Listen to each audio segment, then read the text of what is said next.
Hello दोस्तों, मेरा नाम है मालचंद कुमार और हम बात कर रहे थे भारत के भूगोल इंडियन ज्योग्राफी की बात कर रहे थे। और उसमें अपना टॉपिक चल रहा था स्थिति और विस्तार। स्थिति और विस्तार के अंदर हम लगभग सारी ये चीज़ें पढ़ चुके हैं। अब हम पढ़ रहे थे अपने भारत के पड़ोसी देश, जिसके अंतर्गत अपन ने भारत के साथ में सीमा बनाने वाले पाकिस्तान की बात की थी, अफगानिस्तान की बात की थी, चीन की बात कर ली, नेपाल की बात कर ली, भूटान की बात कर ली। लास्ट अपन ने बांग्लादेश पढ़ा था। बांग्लादेश के बाद में एक और देश पड़ता है श्रीलंका। हालांकि ये भारत के साथ में सीमा नहीं बनाता, फिर भी हम इनको पढ़ते हैं। कारण क्या है कि जब अपन इंडिया का मैप लेके आते हैं तो वो भारत का मैप जो है उनके साथ में श्रीलंका का मैप साथ में फिर ही आ जाता है। इसका भी एक कारण है। क्या कारण है? तो एक संधि हुई थी जिसको बोला जाता है कि समुद्री कानून के लिए एक संयुक्त राष्ट्र जल संधि बनी थी 1982 में। उसके तहत जो है श्रीलंका अपने भारत की रेंज में आता है। कैसे क्या आता है उनकी बात करते हैं। देखो, एक बात की जाती है United nation of law of सा, और ये है 1982 का, और इसको हिंदी में बोलते हैं कि समुद्री कानून। समुद्री कानून के लिए संयुक्त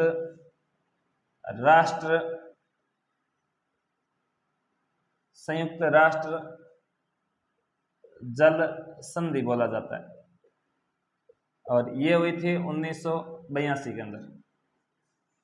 इसमें होता क्या है, जैसे अगर हम बात करते हैं तो अपने प्रायद्वीपीय भारत है।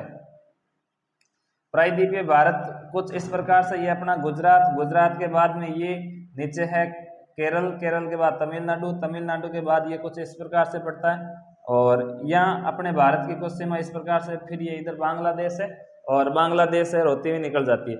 लेकिन अपन के भारत की जो समुद्री सीमा की बात की जाती है तो वो कुछ इस प्रकार की सीमा बनाता है ना। ये वाली जो सीमा वो किसके साथ में बनती है? तो ये हम कह सकते हैं कि ये अपनी सीमा जो है वो समुद्र के साथ लगने वाला है। इस वाले भारत को हम बोलते हैं प्रायद्वीपीय भारत। क्या बोलते हैं? प्रायद्वीपीय भारत बोलते हैं भाई, प्रायद्वीपीय भारत बोलते हैं। तो हम जब ये करते हैं तो अपने इनके साथ में एक मैप फ्री आता है, और वो मैप होता है श्रीलंका का। ऐसा क्यों होता है? तो हमें ये देखना पड़ेगा कि भारत के साथ में जो समुद्र वाली सीमा लगती है, इस वाले का नाम है प्रायद्वीपीय भारत। प्रायद्वीपीय भारत बोला जाता है। तो हम कहते हैं कि हमें एक समुद्र के साथ में एक आधार संधि माननी चाहिए। हम इस संधि को जब मानते हैं तो यहाँ एक धरातल के लिए आधार रेखा तैयार करते हैं, जिसको बोला जाता है बेस लाइन बोलते हैं। क्या बोलते हैं? Base line. और बेस लाइन के साथ साथ में अगर आपसे कोई पूछ ले कि समुद्र के अंदर दूरी मापने की इकाई क्या होती है, समुद्री दूरी मापने की इकाई को क्या बोलते हैं? समुद्री दूरी मापने की जो इकाई होती है उसको बोला जाता है नॉटिकल मील। क्या बोलते हैं? नॉटिकल मील बोला जाता है। अगर कोई एक क्वेश्चन कर ले कि सर एक नॉटिकल मील के अंदर कितने किलोमीटर्स होते हैं या कितने मीटर्स होते हैं, है ना, तो ये बात की जाती है कि 1857 मीटर, 1857 मीटर बोल दो, या इसको 1.857 किलोमीटर बोल दो। ये एक नॉटिकल मील की दूरी होती है। कारण क्या है कि जमीन पर तो दूरी मापना सरल है, लेकिन पानी के ऊपर दूरी मापना बहुत कठिन होता है, इसलिए वो वाली दूरी हमेशा नॉटिकल मील के अंदर मापी जाती है। अगर किसी को पता हो तो आप बता सकते हैं क्या एक मील के अंदर कितने किलोमीटर होते हैं? जानते हैं आप इस चीज को? तो एक मील के अंदर होते हैं आपके 1600 मीटर, या इसी को बोला जाता है 1.6 किलोमीटर। आपने आर्मी वाली दौड़ सुनी होगी, 1600 मीटर की होती है, तो 1600 मीटर का मतलब होता है एक मील, और यहाँ आपने चल रहे हैं एक नॉटिकल मील। तो एक नॉटिकल मील जो होती है वो 1857 मिनट होती है, या अगर इनकी बात की जाए तो ये जो होती है वो 1.857 किलोमीटर के करीब होती है। हम कहते हैं कि इस वाली सीमा से, आधार सीमा से यहाँ एक सीमा पड़ती है, और ये वाली जो सीमा है वो कुछ इस प्रकार से रह जाती है, और ये वाली रेंज अपने भारत के करीब आती है। इस वाली रेंज को अपन ने क्या नाम दिया है? ये कितने नॉटिकल मील है, तो इसको बोला जाता है 12 नॉटिकल मील है। और 12 नॉटिकल मील तक जो है इनको क्या बोला जाता है भाई, इनको बोला जाता है टेरिटोरियल जोन बोलते हैं। क्या बोलते हैं, टेरिटोरियल, टेरिटोरियल जोन बोलते हैं। और ये जो है कहाँ से कहाँ तक होता है, तो इनके अगर विस्तार की बात की जाए, ये होता है आपके बेस लाइन से, आधार रेखा से, आधार रेखा से 12 नॉटिकल मील की दूरी जो होती है वो टेरिटोरियल जोन की होती है। इसका विस्तार जो होता है वो 12 नॉटिकल मील ही होता है। क्यों, क्योंकि बेस लाइन जो होती है वो अपन 0 से शुरुआत मानते हैं इसकी, 0 से 12 नॉटिकल मील तक की जो दूरी है वो आपके टेरिटोरियल जोन कहा जाता है। ठीक है, इनको संयुक्त क्षेत्र भी बोलते हैं। और इसके बाद में देखो प्रादेशिक क्षेत्र भी बोला जाता है इसी को। और यहाँ पर जो है भारत को अधिकार किस प्रकार का है, यहाँ भारत क्या कर सकता है, तो यहाँ भारत के पास में संपूर्ण अधिकार, भारत इसका उपयोग जैसे करना चाहिए वैसे इसका उपयोग कर सकता है। ठीक है, तो ये भारत के अंडर में आते हैं, इसलिए इसको ऐसा किया जा सकता है ना। उतारिए 1 मिनट।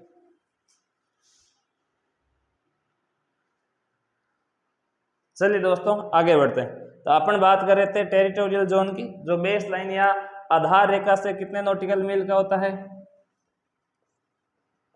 आधार रेखा से 12 नॉटिकल मील का होता है। इस टेरिटोरियल जोन में भारत जैसा चाहे वैसे अधिकार कर सकता है। वैसे टेरिटोरियल जोन को बोलते हैं प्रादेशिक सीमा, या इसको बोला जाता है सामुद्रिक सीमा क्षेत्र। क्या बोलते हैं, सामुद्रिक सीमा क्षेत्र बोलते हैं। फिर दूसरा जो आता है इसको बोला जाता है संलग्न, संलग्न सीमा क्षेत्र बोला जाता है। और संलग्न सीमा क्षेत्र को क्या बोलते हैं, इसको बोला जाता है कॉन्टिन्यूस जोन बोला जाता है भाई। ठीक है, और ये जो है वो 12 नॉटिकल मील, 12 नॉटिकल मील से लेकर 24 नॉटिकल मील तक होता है। 12 नॉटिकल मील से 24 नॉटिकल मील। इनके अगर विस्तार की बात की जाए तो इनमें विस्तार होता है आपके 12 नॉटिकल मील का। क्यों, क्योंकि इसका ऐसा हो जाता है कि 24 नॉटिकल मील में से 12 नॉटिकल मील घटा देंगे तो यहाँ पर 12 नॉटिकल मील ही बचेंगे। ठीक है, तो ये विस्तार होता है इनका। अगर बात की जाए यहाँ पर भारत को अधिकार किस प्रकार के मिलते हैं, तो भारत को यहाँ पर जो है वित्तीय प्रबंधन स्रोत स्थापित करने का मिल सकता है। यहाँ पर टोल टैक्स लगा सकते हैं, व्यापार कर लगा सकते हैं, यहाँ पर प्रदूषण नियंत्रण केंद्र के रूप में इसको विकसित कर सकते हैं। इस क्षेत्र को हरा भरा बनाने के मामले में भी रिकॉर्ड बना सकता है। इसके अलावा जो संसाधन मिल सकते हैं उन सब पर भी भारत का अधिकार होगा। ठीक है, तो अगर आपको लिखना हो तो आप लिखेंगे एक तो फाइनेंशियल, वित्तीय प्रबंधन, वित्तीय प्रबंधन के साथ साथ में यहाँ और क्या किया जा सकता है, सीमा कर लगाया जा सकता है। सीमा कर लगा सकता है तो और क्या कर सकता है, प्रदूषण नियंत्रण कर भी लगा सकता है। ये कुछ इस प्रकार को भारत को क्या मिले होते हैं, विशेष अधिकार मिले होते हैं। ये कहाँ से कहाँ तक होता है, तो ये कुछ इस प्रकार से आता है और इधर से ये कुछ इस प्रकार से देखने को मिलता है। तो ये वाला जो क्षेत्र होता है इसको बोला जाता है, ये आपका पड़ता है प्रादेशिक सामुद्रिक सीमा क्षेत्र, सामुद्रिक सीमा क्षेत्र है ये। और इनके बीच में ये जो 12 से 0 से लेकर के ये 24 नॉटिकल मील तक, इसको बोला जाता है संलग्न, संलग्न सीमा क्षेत्र बोलते हैं। क्या बोलते हैं, संलग्न सीमा क्षेत्र बोलते हैं। और यहाँ 0 से लेकर के यहाँ 200 नॉटिकल मील तक, जब इनकी बात करेंगे तो ये 200 नॉटिकल मील आ जाएगा। और 200 नॉटिकल मील तक की बात करेंगे तो ये वाला पूरा क्षेत्र इसमें कवर हो जाता है। ठीक है, और ये वाला जो है वो 200 नॉटिकल मील तक है। इसकी बात करते हैं तो ये आपके 24 नॉटिकल मील तक है। इसकी बात करते हैं तो ये 12 नॉटिकल मील तक है, ध्यान रखना है ना। और इस वाले को क्या बोला जाता है, इसको बोलते हैं अनन्य, अनन्य आर्थिक क्षेत्र बोलते हैं। क्या बोलते हैं, अनन्य आर्थिक क्षेत्र बोलते हैं। तो ये ध्यान रखना कि सामुद्रिक सीमा क्षेत्र है, संलग्न सीमा क्षेत्र है और अनन्य आर्थिक क्षेत्र है। यहां लिखते हैं अपन, यहां लिखते हैं। अगर हम यहां पर थोड़ी सी बात करें कि किस प्रकार से क्या मान रहेगा, देखिए यह है आर्थिक अनन्य क्षेत्र। ये किस प्रकार का होता है, ये जो है वो आपके आधार रेखा से कहां तक जाएगा, ये आधार रेखा से 200 नॉटिकल मील तक इनका क्या होता है, एरिया होता है। अगर हम बात करें कि इनका क्षेत्र विस्तार कहां तक देखने को मिलेगा, या इसका विस्तार कहां तक देखने को मिलेगा, तो हम कहेंगे कि 200 नॉटिकल मील से अगर 24 नॉटिकल मील घटा दें तो 176 नॉटिकल मील तक देखने को मिलता है। अगर हम बात करें कि यहाँ भारत को अधिकार किस किस प्रकार के मिलते हैं, तो यहाँ भारत को खूब सारे अधिकार मिलते हैं। यहाँ देखो समुद्र के अंदर खूब सारे खनिज देखने को मिलते हैं, तो खनिजों पर अधिकार किसका होगा, ये संयुक्त राष्ट्र जल संधि कहती है कि इस एरिया के अंदर जो भी संसाधन मिलेंगे, चाहे पेट्रोल हो, चाहे खान खनिज हो, चाहे सोना चांदी हो, उन सब पर भारत का अधिकार होगा। यहाँ पर मिलने वाले सारे जो खनिज है उन सब का भंडारण कर सकता है, उनको संरक्षण कर सकता है, उनका उपयोग कर सकता है, उनका दोहन कर सकता है। खनिजों के मामले में बना ही सकता है, यहाँ पर वैज्ञानिक अनुसंधान केंद्र विकसित कर सकता है, यहाँ पर द्वीप बना सकता है, बंदरगाह बना सकता है, टापू बना सकता है। ये सारी छूट जो होती है वो किसको होती है, इस कानून के तहत मिली होती है। तो हम यहाँ पर कह सकते हैं, क्या कहेंगे भाई, देखो आर्थिक अगर संसाधन मिल रहे हैं, आर्थिक संसाधनों का दोहन, उपयोग, संरक्षण, भंडारण एवं सर्वेक्षण कर सकता है। और अगर हम बात करें कि और इसमें क्या मिलाया जा सकता है, तो और यहाँ पर खूब सारी चीजें देखने को मिलेगी आपको।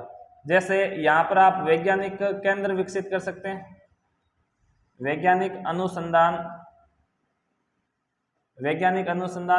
केंद्र विकसित कर सकते हैं। आप क्या कर सकते हैं, वैज्ञानिक अनुसंधान केंद्र विकसित कर सकते हैं, रिसर्च सेंटर बना सकते हैं। और यहाँ पर आपको क्या करने को मिलेगा, एक मिनट देखना भाई, यहाँ जो है एक यहाँ लाइन रह जाती है, मैं यही लिख देता हूँ, ठीक है। तो यहाँ पर जो है वो प्राकृतिक द्वीप बना सकते हैं, प्राकृतिक द्वीप है, बंदरगाह है, या इसको आर्मी बेस बना सकते हैं। आर्मी बेस इस रूप में भी सुरक्षात्मक दृष्टि के रूप में भी काम में लिया जा सकता है। तो टेरिटोरियल को क्या बोलते हैं, सामुद्रिक सीमा क्षेत्र बोलते हैं। देखो मैं एक बार वापस रिपीट कर देता हूं कि हमारे सामने क्या बात हुई थी, हम पढ़ रहे थे UNCLOS, ठीक है।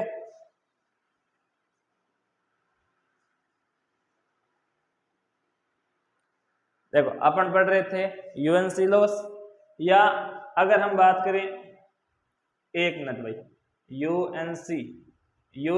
देखो U का मतलब होता है यूनाइटेड, N का मतलब होता है नेशन, C का मतलब होता है कन्वर्सन, L का मतलब लॉ, मतलब समुद्र के लिए कानून बनाना।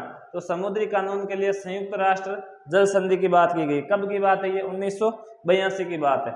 और हम कहते हैं कि यहाँ अपने जो प्रायद्वीपीय भारत है उसके लिए एक आधार रेखा तैयार की गई थी, और आधार रेखा से लेकर के यहाँ 12 नॉटिकल मील तक सामुद्रिक सीमा क्षेत्र होता है। नॉटिकल मील जो है वो समुद्री दूरी मापने की इकाई है, समुद्री दूरी मापने की इकाई होती है। जैसे अपन धरातल भूमि को मापने के लिए metre, centimetre, nanometre, kilometre, metre ये सब रखते हैं, ठीक उसी प्रकार से समुद्रिक दूरी को मापने के लिए, समुद्र के ऊपर धरातल नहीं होता, पानी चलता रहता है, तो वहां पर दूरी मापने में बहुत ज्यादा कठिनाई होती है, इसलिए वहां की दूरी को नॉटिकल मील के अंदर मापा जाता है ना। तो ये इस प्रकार से बात है। और एक मील के अंदर आप जानते हैं कि 1.6 किलोमीटर होता है, और ये जो है वो आधार से अगर 12 नॉटिकल मील है तो इसको बोला जाता है आपके सामुद्रिक सीमा क्षेत्र बोला जाता है। ये बेस लाइन से लेकर के 12 नॉटिकल मील तक होता है, इसका विस्तार भी 12 नॉटिकल मील तक है, और भारत यहाँ पर जैसा चाहे उनको इस प्रकार से उपयोग कर सकता है ना। ज्यादातर तो ये आर्मी बेस बॉर्डर के इस रूप में ही होते हैं। बाकी यहाँ पर टोल टैक्स लगाना हो, व्यापार करना हो, ट्रेड करना हो, बिजनेस करना हो, कोई ग्रोथ करनी हो, तो ये सारे इनके लिए सब ऑप्शन अवेलेबल होते हैं। फिर हम बात करते हैं संलग्न सीमा क्षेत्र। जब ये 12 से लेकर 24 नॉटिकल मील तक हो जाता है तो 0 से 24 नॉटिकल मील संलग्न सीमा क्षेत्र कहलाता है। इनका विस्तार जो है वो 12 नॉटिकल मील से, इनका जो, एक मिनट भाई, ये 12 थोड़ा यहाँ मैंने गलत लिख दिया, ये इधर बेस लाइन ही है भाई, आधार रेखा से 24 नॉटिकल मील तक क्या होता है, संलग्न सीमा क्षेत्र होता है। इनका विस्तार 24 नॉटिकल मील से 12 नॉटिकल मील घटा दोगे तो 12 नॉटिकल मील जाएगा। और यहाँ पर अधिकार है, वित्तीय प्रबंधन कर सकते हैं, सीमा कर लगा सकते हैं, प्रदूषण नियंत्रण केंद्र भी विकसित कर सकते हैं। एक होता है कि आर्थिक अनन्य क्षेत्र, यहाँ अगर किसी प्रकार के पेट्रोल के भंडार मिल गए, समुद्र के अंदर पेट्रोल के भंडार मिल गए, या खूब सारे खनिज मिल गए, या कोई कीमती वस्तु मिल गई, या कोई मोतियां मिल गई, तो उन सब पर कानूनी रूप से अधिकार किनका होगा, तो उसी देश का होगा जो इस सीमा के अंदर आता है। तो हम बात करते हैं अनन्य आर्थिक क्षेत्र, ये आधार रेखा से 200 नॉटिकल मील तक होता है। इनका विस्तार 200 नॉटिकल मील से 24 नॉटिकल मील, जब ये वाला नॉटिकल मील घटा देंगे तो ये आएगा 176 नॉटिकल मील, तो यहाँ तक इनका विस्तार होता है। यहाँ आर्थिक संसाधन जैसे कोई खनिज हो गए, कोई प्राकृतिक संसाधन, वस्तु जितनी भी प्रकार की मिल सकती है, उन सब का दोहन, उपयोग, संरक्षण, सर्वेक्षण, भंडारण कुछ भी कर सकता है। और यहाँ पर कानूनी रूप से वैज्ञानिक अनुसंधान केंद्र विकसित कर सकता है, प्राकृतिक द्वीप बना सकता है, बंदरगाह बना सकता है, आर्मी बेस के रूप में इनको यूज कर सकता है। ठीक है, तो ये कुछ इस प्रकार से है यूएनसी लॉस। ठीक है, तो इसलिए अपन की बात किया जाता है, यहाँ श्रीलंका की बात आती है। यहाँ एक छोटा सा देश पड़ता है, द्वीपीय देश है श्रीलंका, इसलिए श्रीलंका की सीमा भारत से नहीं लगती है। उसके बावजूद श्रीलंका की सीमा भारत से नहीं लगती है, उसके बावजूद भी श्रीलंका को भारत के मैप के साथ दिखाया जाता है। क्यों? क्योंकि ये अपने अधिकार क्षेत्र में आता है, इसलिए दिखाते हैं इस चीज को। ठीक है, तो अगर हम बात करें कि सर ये भारत एक देश है, समझ में आती है बात, तो श्रीलंका भी तो एक देश है ना। क्या श्रीलंका के आर्थिक अनन्य क्षेत्र ये नहीं होंगे क्या? अगर ये उधर 200 नॉटिकल मील पूरा ही नहीं हो तो क्या करेंगे? तो वहां पर होता है कॉन्ट्रैक्ट बेस। देखो यहाँ जैसे मान लो कोई एक देश है, यहाँ कोई दूसरा देश है, तो इसके चारों ओर तो क्या होता है, एक प्रकार से एक आपके हो जाता है सामुद्रिक सीमा क्षेत्र, उसके बाद में संलग्न सीमा क्षेत्र, उसके बाद अनन्य सीमा क्षेत्र। जब ये इस प्रकार की दूरी मेंटेन करके रखे तो कोई दिक्कत नहीं है, जितना चाहे उस कानून के हिसाब से बना सकते हैं। लेकिन अगर ये दोनों देश पास पास में हो, फिर यहाँ पर बनाए तो कि सर ये इसे आ जाता है, फिर इनको बनाए तो ये ऐसे आ जाता है, तो फिर क्या ये इनके अधिकार क्षेत्र में दोनों में होता है क्या? नहीं, यहाँ पर दोनों देशों के बीच में होता है एक कॉन्ट्रैक्ट। कॉन्ट्रैक्ट क्या कहता है कि 20% तू ले ले, 80% मैं ले लूंगा। ये छोटे और बड़े देशों के बीच का मामला होता है, तब बनता है। अगर यहाँ पर इस प्रकार का कोई समझौता पहले नहीं हो रखा है तो इस कानून में स्पष्ट कहा गया है कि यहाँ पर 50-50% की हिस्सेदारी रखी जाएगी, कि इधर वाला जो है वो 50 को आधा कर दिया जाएगा। जैसे ये 12 नॉटिकल मील है तो इसको 6 नॉटिकल मील कर दिया जाएगा, जो 24 नॉटिकल मील है इसको 12 नॉटिकल मील कर देंगे, और जो 200 नॉटिकल मील है उसको 100 नॉटिकल मील कर दिया जाएगा। तब तो ये दूरियां जो है वो एडजस्ट हो जाती है। अगर फिर भी नहीं होती है तो हम इसको और छोटा कर देते हैं। ठीक है, तो ये थोड़ी ध्यान रखने वाली बात थी कि हमें श्रीलंका का मैप जो है वो साथ में क्यों दिखाना पड़ता है। तो ये कुछ इस प्रकार की बातें हैं। आगे बढ़ते हैं, आप स्क्रीनशॉट ले सकते हैं इनका।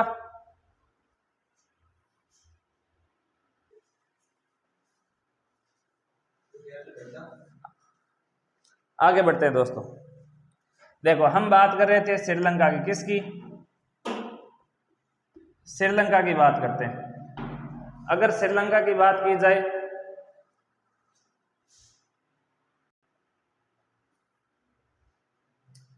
चलिए दोस्तों आगे बढ़ते हैं। अपन बात कर रहे थे किसकी? श्रीलंका की। और श्रीलंका जो है वो अपने भारत के साथ में टच होता है क्या? तो आपने देखा था कि ये भारत के साथ में टच नहीं होता है। ये अपने भारत का कुछ इस प्रकार से पड़ता है, प्रायद्वीपीय भारत, तो है ना। यहाँ कुछ प्रायद्वीपीय भारत कुछ इस प्रकार से देखने को मिला था, और जब इस वाले भाग को थोड़ा सा और देखा जाता है तो ये कुछ इस प्रकार से। और यहाँ से एक बना हुआ है राम सेतु। राम सेतु के बाद में यहाँ पर आपको देखने को मिलती है श्रीलंका, और श्रीलंका कुछ इस प्रकार से बनी हुई है, इनके ऊपर भी बना हुआ एक द्वीप। ठीक है, तो ये जो है ये कहाँ से कहाँ तक रहता है? ये राम सेतु कहाँ तक होता है, ये क्या चीज है, इन सब पर बात करते हैं अभी। ठीक है, हम बात कर रहे थे श्रीलंका। श्रीलंका का अगर आप देखना चाहें तो प्राचीन नाम क्या होगा भाई? श्रीलंका का प्राचीन नाम मिलता है सिंहल द्वीप। क्या नाम मिलता है? सिंहल द्वीप नाम मिलता है। अगर हम बात कर रहे हैं श्रीलंका के उपनाम की, श्रीलंका के अंदर जो है, श्रीलंका खुद एक मोती के जैसे नजर आ रहा है। ये एक मोती के जैसे नजर आ रहा है, इसलिए इसको बोलते हैं पूर्व का मोती। क्या बोलते हैं? पूर्व का मोती बोलते हैं। अगर और बात की जाए तो इसको बोला जाता है रत्नों की भूमि। यहाँ रत्न और मणियां खूब सारी मिलती है भाई। इसको बोलते हैं एक तो टीयर ड्रॉप ऑफ आइसलैंड बोलते हैं, गिरते आंसू का द्वीप भी बोला जाता है, गिरते आंसू का द्वीप। ये ऐसा लग रहा है कि किसी स्त्री के आंख से एक आंसू टपका है और वो टपक के धरती पर ऐसे ही ठहर चुका है, तो इस प्रकार का एक द्वीप देखने को मिलता है। ठीक है ना, इसको बोलते हैं टीयर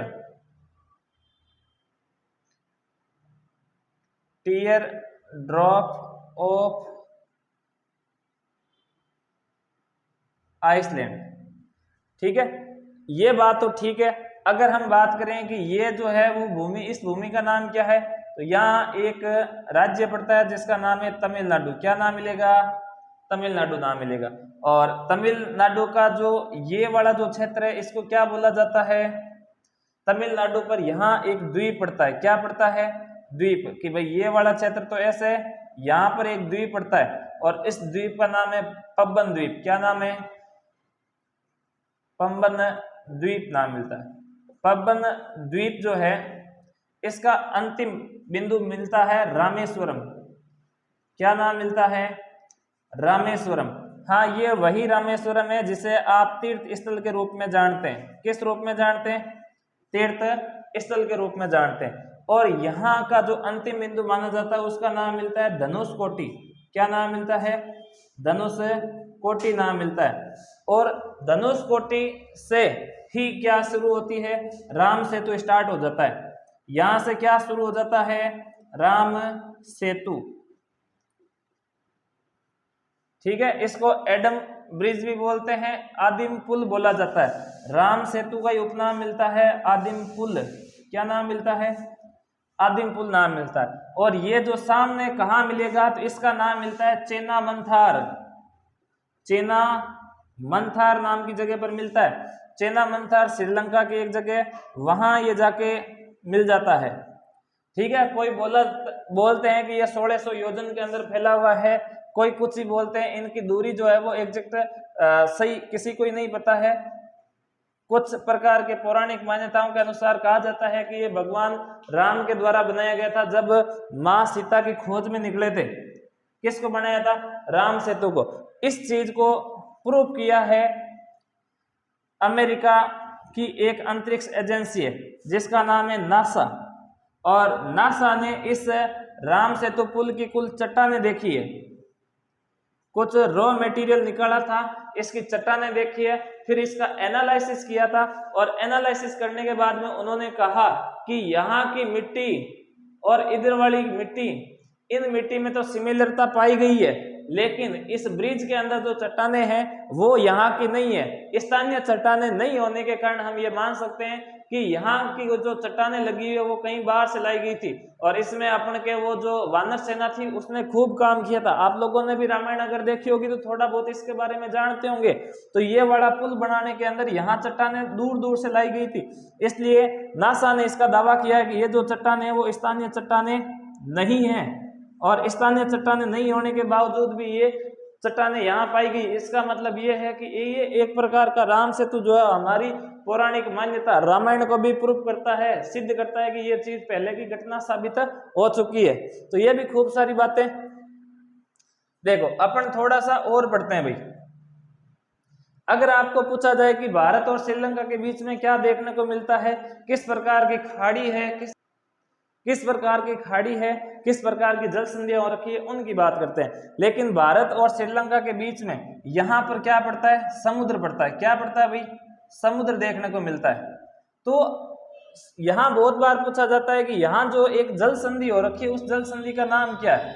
इस जल संधि का नाम है पाक जल संधि। भारत ने पाकिस्तान से निपटने के लिए श्रीलंका के साथ में एक संधि की थी, उसका नाम मिलता है पाक जल संधि। और यहां पर एक खाड़ी पड़ती है, उसको बोला जाता है मन्नार की खाड़ी। क्या, कौन सी खाड़ी बोलते हैं? मन्नार की खाड़ी बोला जाता है। तो अगर आपसे कोई क्वेश्चन पूछ ले कि भारत व श्रीलंका के बीच में याद रखने लायक तथ्य क्या है? भारत व श्रीलंका के मध्य आपको देखने को मिलेगी एक तो पाक जल संधि। क्या देखने को मिलेगी? पाक जल संधि। और देखने को मिलेगा आपको एक मन्नार की खाड़ी। मन्नार की खाड़ी। देखो इनके क्वेश्चन कैसे बन सकते हैं? क्वेश्चन इस प्रकार के बन सकते हैं कि बताओ मन्नार की खाड़ी कहाँ स्थित है। तो मन्नार की खाड़ी कहाँ पड़ती है? भारत और श्रीलंका के बीच में। ये जो समुद्री इलाका पड़ता है इनके बीच में यहां देखने को मिलती है भाई। और अगर थोड़ी सी बात करें पाक जल संधि, ये पाकिस्तान से जरूर संबंधित है, लेकिन पाक जल संधि किन के बीच में? भारत और श्रीलंका के बीच में है भाई। तो ये थोड़ा सा ध्यान रखना इस चीज को, ठीक है। तो ये अपन के श्रीलंका का मैटर है वो कंप्लीट होता है। तो दोस्तों आपने अभी पढ़ी थी श्रीलंका। श्रीलंका के बारे में जितनी भी जानकारी होती है जो अपने लिए जानकारी जरूरी है वो सारी बातें अपन कर चुके हैं। अब हम आगे पढ़ेंगे केंद्र शासित प्रदेश। तो ये क्लास हम यहीं तक रखते हैं। आगे जो क्लास होगी वो केंद्र शासित प्रदेश की होगी। केंद्र शासित प्रदेश में आपके आते हैं अंडमान निकोबार द्वीप समूह और लक्षद्वीप, इसके अलावा चंडीगढ़। उन सब की धीरे धीरे सारों की बात करेंगे, जम्मू कश्मीर की बात करेंगे, लद्दाख की बात करेंगे। तो मिलते हैं नेक्स्ट क्लास के अंदर, तब तक के लिए